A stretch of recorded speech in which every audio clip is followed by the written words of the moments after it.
Jumpa lagi bareng gue Kanjit di channel Tapak Misteri Backpacker. Karena setiap perjalanan pasti punya cerita. Nah, hari ini gue bawa narasumber baru, teman gue, junior gue, adik-adikan gue, namanya Alwin. Ya. Udah dulu Alwin. Udah nggak kuat. Alwin itu di kampus junior di kampus gue, sorry junior di kampus gue. Ya. Angkatan berapa? 20 Bang. 2020. Oke. Alwin ini mau membagikan cerita pengalaman dia yang termasuk bisa dibilang horor ya, Win ya? Bisa dibilang horor. Itu lu pengalaman sendiri atau sama keluarga lu atau sama temen lu atau gimana? Ada dua pengalaman yang menurut gua serem banget untuk gua pertama kali. Itu pertama ada yang sama keluarga, ada yang sama temen dulu nih. Oke. Mau yang mana nih? Sama keluarga dulu aja kali Keluarga. ya, lebih intens ya. Mau gimana ceritanya? Mari kita dengerin ceritanya Alwin. Win, Oke. gimana Win? Jadi itu tahun 2017 lah gue lulus SMA. Lulus SMA segala macam. Nenek gue itu kayak punya permintaan terakhir sebelum dia meninggal pada saat itu. Dia cuma ngomong, aku pengen jalan-jalan dari Bandung, nginep di villa, pokoknya di villa Bandung. Habis itu kita trip ke Solo. Bilangnya kayak gitu. Oh, jadi mau ke Solo. Intinya mau ke Solo tapi Intinya mau lewatin lewat Bandung gitu. Oke, terus. Tapi kejadian yang mistis parahnya itu pas kita di villa Bandung ini. Ya intinya perjalanan lah, kita jalan malam segala macam. Naik mobil pribadi? Enggak, kita naik bis gitu, nyewa bis. Oke. Satu keluarga Oh, gitu, itu keluarga satu gede, keluarga besar. Oke, kita oke. nyewa bis segala macam. Nyampe lah tuh villa segala macam. Awal masuk gimana ya, kalau orang yang kadang sensitif kan, ada hawa yang kok nih serem banget nih, kayak buka-bukain hordeng dulu deh gitu. Udaranya lembab lah. Nyokap kan kebetulan orang Kalimantan juga kan, jadi lumayan kental gitu-gituan. Nyuruh naik ke Akrab lah ya, iya, hal ke gue kayak gitu Oke, Bang. oke. Habis itu nyokap bisikin, oh lu yang baca-baca dah, oh dia bilang gitu sambil buka-bukain ordengnya. Itu kita nyampe tuh pokoknya sekitar jam 6 pagi lah. Oh, udah pagi ya? Udah pagi, itu jam 6 pagi. Gue buka pertama itu ordeng-ordeng yang dari bawah, dari ruang tamu, teras terus ya. teras gitu-gitu segala macam. Dah. Tapi entah kenapa gue nggak berani beranjak ke atas Mas pada saat itu. Padahal udah pagi. Udah pagi. Oke. Gue bilang sama adik gue sepupu lah, namanya Sakakah, temenin yuk ke atas. Gue nggak berani sendiri. Ngapain sih lu Mas? Gue pagi dulu panggil Mas Alwin kan. Ngapain sih Mas gini-gini? Udah cepetan temenin, gue ngantuk. Udah temenin gitu kan. Temenin lah nih dia ke Walaupun atas. dalam keadaan beda, iya. Gue nemenin ke atas. Dia bilang, Mas gue gak mau, gue gak kuat, gue ngantuk. Jadi gue sendiri. Iya. Ketika di tengah tangga dia turun, Dia gue turun. naik sendiri. Udah lah, biarin lah. Kamar pertama gue buka pintunya tuh udah bau anyir Mas. Itu udah bau anyir. Gimana ya, bau darah yang Iya. melekat gitu, anyir gitu loh. Nih apa gue bilang kan. Kayak darah yang korban gitu. Idul Adha gitu ya, yang Apa nih angin doang atau gimana gitu kan. Gue pedein tuh, gue cuma ngucap, gue tuh Islam Mas ya, tapi nggak apa ayat kursi. ya nggak apa-apa. Jadi Masih ada umur. Al-Fatihah. Ya pada saat itu gue Al-Fatihah aja lah, udah Al-Fatihah lah, gue pedein. Buka kaca, gue bukain lemarinya, kamar mandi gue bukain segala macem. Itu kamar pertama gue masih aman, tapi cuma nyium bau anyir kan. Kamar kedua aman, gak ada bau anyir, gak ada apa. Kamar ketiga ini, ketika gue buka pintunya, ada bau anyir plus panas. Padahal kamar ketiga itu hitungannya dia Hawa panas. hawa gitu. panas. Kacanya tuh paling besar. Oke. Ketika gue masuk ke dalam, nengok kamar mandi, itu gue langsung keluar. Karena Di kamar mandi itu gue ngeliat pas nengok kan kaca gede. Iya. Gue nengok ada yang begini. Tapi pintu langsung kaca gitu. Jadi pintu ini kan kaca gede, langsung kamarnya nih. Iya. Pas masuk nih, pokoknya gambarannya nih, ini pintu masuk, pintu kamar mandi, kasur, ini gede kaca, Jendela. jendela. Berarti lu masuk lihat ke kanan. Masuk gue langsung ke kanan, karena langsung ke kamar mandi kan, Iya, maksudnya gue pengen nyalain lampunya segala macam. Gue baru masuk, Gue nengok, itu yang gue lihat wujudnya bener-bener dari atas sampai ujung kakinya itu gue kelihatan rambutnya ikal tapi sampai Panjang, pantatnya panjang. gitu lah segala macam. Dia nyisir pakai kukunya gitu. Bajunya Bajunya pakai gini, bentuknya gimana? itu anehnya, bajunya tuh kayak kemben gitu mas. Tapi lu lihat warnanya hitam kayak putih. Enggak, ya? gua udah nggak ini Karena pokoknya yang gua ketutupan baju, ketutupan rambut intinya gitu. tuh kayak cewek-cewek kayak kemben gitu, gimana sih yang di sini Iya, doang? iya, Iya udah gitu. Pakai kuku tuh nyisir. Kuku nyisirnya pada saat itu Pagi ya. pagi jam 6. Nah tapi nggak berhenti di situ. Gue cuma intinya pas di situ gue teriak, gue turun ke bawah segala macem ya, karena kan namanya hal kayak gitu ada percaya dan nggak Iya, percaya iya, kan. iya.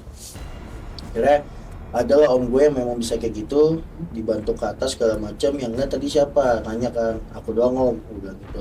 Udah ikut ke atas, takutnya dia ngeganggu atau udah ke lu, bilang kayak gitu. Ngikut.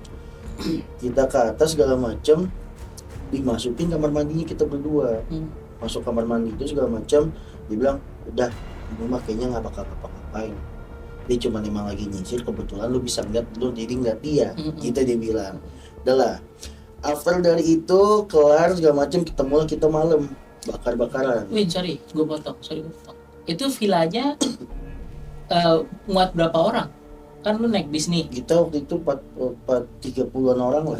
Gede juga villanya ya. Gede. Di daerah mana nih kalau boleh tahu? Apa Kopo ya?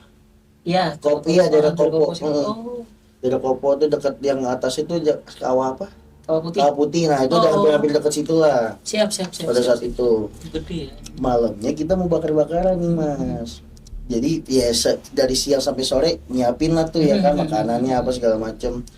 Adik gua ini ada sepupu juga, namanya itu Aping. Yang biasanya dia tuh paling bandel di antara keluarga-keluarga, maksudnya aktif banget lah gitu ibaratnya. Gak ada anak bandel. Ini diem banget, ini diem. Kita lagi berenang segala macam, Aping ayo berenang, nggak mau, takut. Dia bilang gitu doang. Emang pada saat itu dia umurnya ya 6 sampai 7 tahun lah. SD lah ya. SD lah. Satu SD kecil. Kenapa nih gitu kan? Gue yang notice duluan. Wah ini orang nggak jelas nih. Kenapa nih? Ketemu lah habis maghrib. Azan berkumandang. Dia nangis teriakan, badannya kayak eksorsis gitu mas. Kaku. Tapi nangis. Tolongin Aping sakit. Gitu-gitu. Ini badan sakit.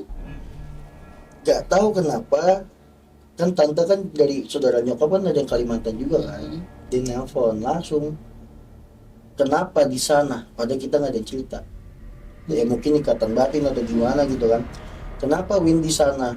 Kenapa mah gini-gini? Iya, kenapa di sana? Aping kenapa? Langsung tahu dia mas. Siapa yang kena, Tante siapa yang iya. Aping kenapa? Iya gini. Tradisi di Kalimantan itu ada namanya bidara. Kalau mungkin Mas Kanji tahu. daun biji. Enggak, jadi pakai kunyit sama kapur barus gitu. Oh enggak, Nah, baru tahu. jadi bidara itu kalau di Kalimantan mungkin kita bilang bisa nyegel sandi-sandi yang biasanya dimasukin sama setan-setan gitu ibaratnya. Iya, pintu-pintunya di badan. Ini titik-titik cakra, Titik-titik cakra gitu, berarti itu yang iya. disegelin biar nggak masuk atau keluarinnya bisa lewat situ gitu intinya. Iya. Pada saat itu tante dari Jakarta nelpon, cepetan, moga gimana ceritanya, harus ada kunyit tapi kunyitnya harus tunggal ya, jangan yang bercabang. Iya, tahu. Kunyit yang tunggal sama kapur barus sama lidi. Kapur barusnya kayak gimana? Kapur barus putih. Hanya putih apa? Kan banyak tuh ada yang mereknya itu tau kan, yang bulat itu tuh. Tapi ini pokoknya putih. Yang buat di lemari berarti itu ya, kapur barus. Yang kecil-kecil kayak mentos. Itu bukan yang kapurnya biasanya udah ada yang bubuk tuh. Oh, kapur barusnya kan kadang ada yang bisa dicetak sendiri gitu kan. Gue dapet ya gue bubuk.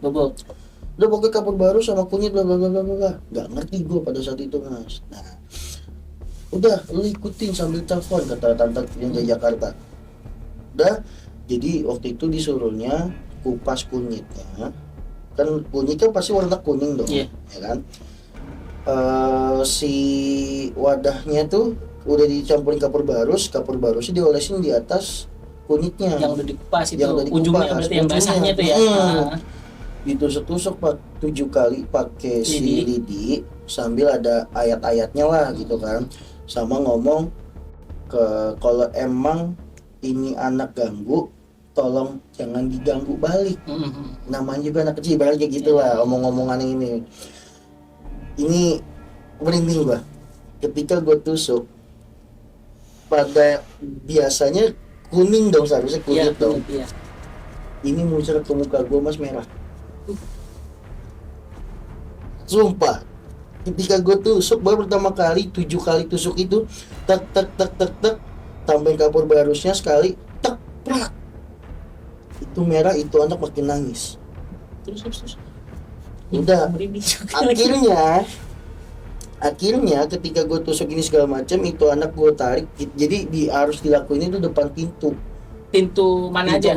Mau pintu keluar, mau pintu kamar, mau pintu kamar itu terserah, pokoknya di depan pintu. Jadi ini pintu, engsel pintu, duduk di tengah-tengahnya antara gue sama si Aping ini. Gue colok lah, pertama jari kunyit, gue taruh jidatnya, gue X gitu.